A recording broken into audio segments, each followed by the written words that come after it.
We're creating a foreshortening fun portrait. This is using 1-point perspective.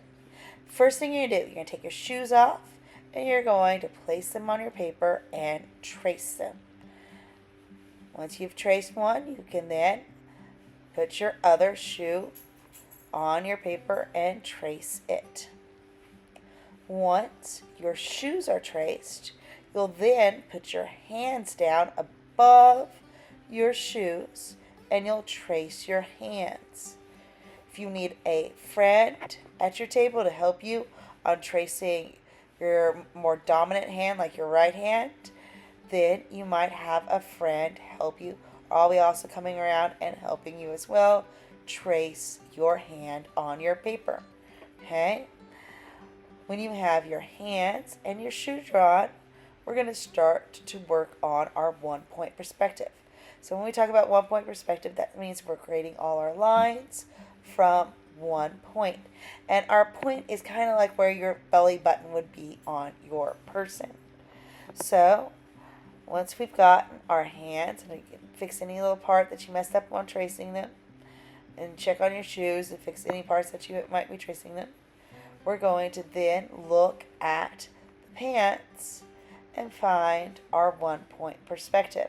Okay, so to create that, I'm going to create a letter V shape.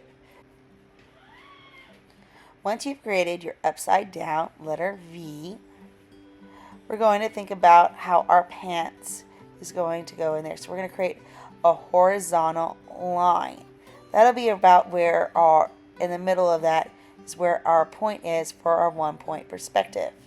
Once you've created your pants, you're going to start on your shirt.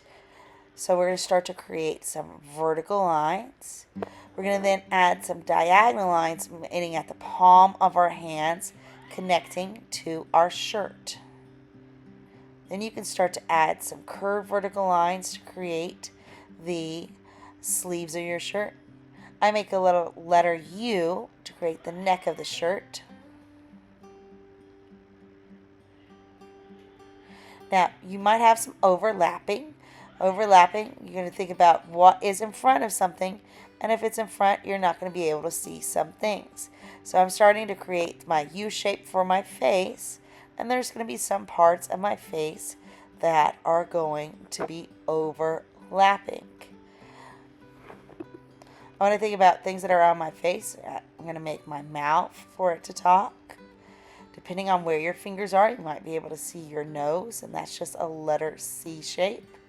Think about your eyes to see.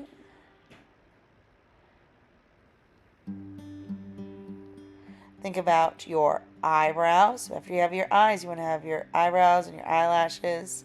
Think about those little tiny details. Are you able to see where your ears are? Think about your hair, because your hair is going to be really what makes it look like you. I'm adding so the hair kind of falling down, because it's kind of almost like you're making a weird kind of handstand type thing going on with our foreshortening person.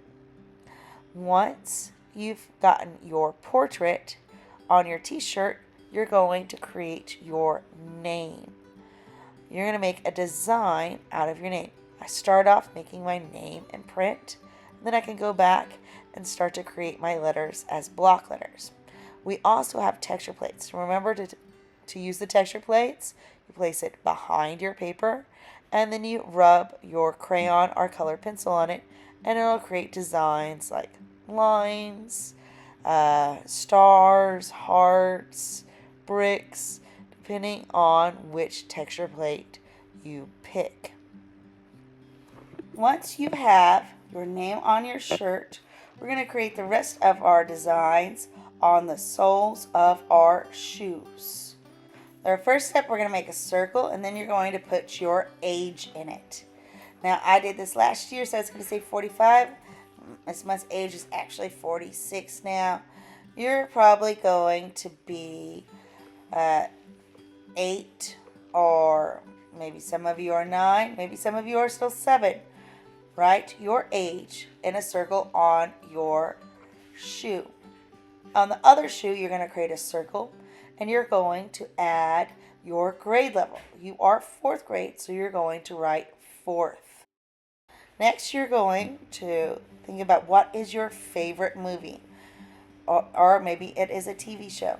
I'm creating Star Wars. Star Wars is my favorite movie.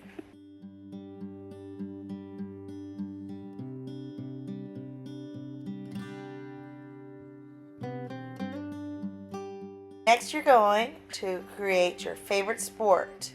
Last year, my favorite sport was hobby horsing. Most of the time, I write and draw swimming. Maybe your favorite sport is soccer or basketball or ballet or tennis. Think about what is your favorite sport.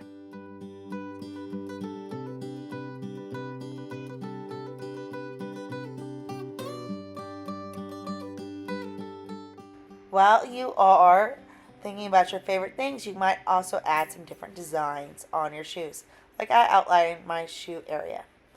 The next thing that we are going to create is your favorite drink.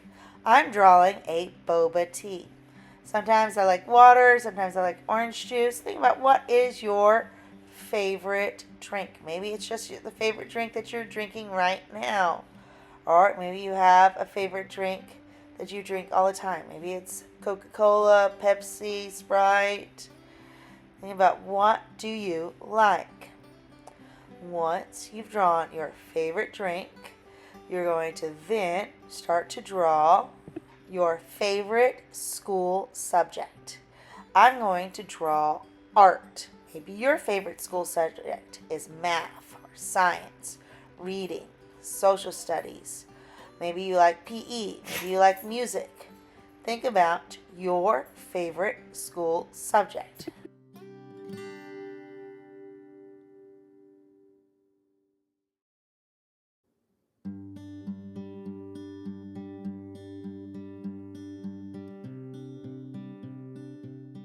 Next, you're going to draw your favorite food.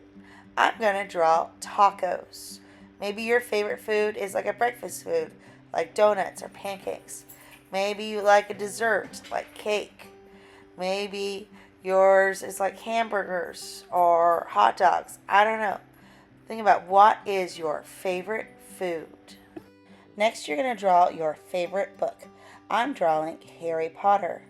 Maybe you have a different book that you like. Maybe it is something that you read every now and then.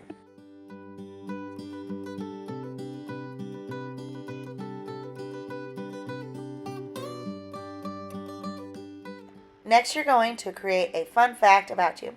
My fun fact is about my pets. I have a cat. Her name is Merlin. She's a tabby cat. She's my oldest of all my pets. I have 3 dogs. One of them is a wire fox terrier named Asta. The other one is a cocker spaniel named Indiana Jones. And I also have a girl dog named Lightning, and she is a Chihuahua Terrier mix. So, once you've finished all your things about you, you're going to look at your designs, add any other little designs you want to have to your picture to make it individually your own and make it about you. You're going to take your time to color in neatly and completely.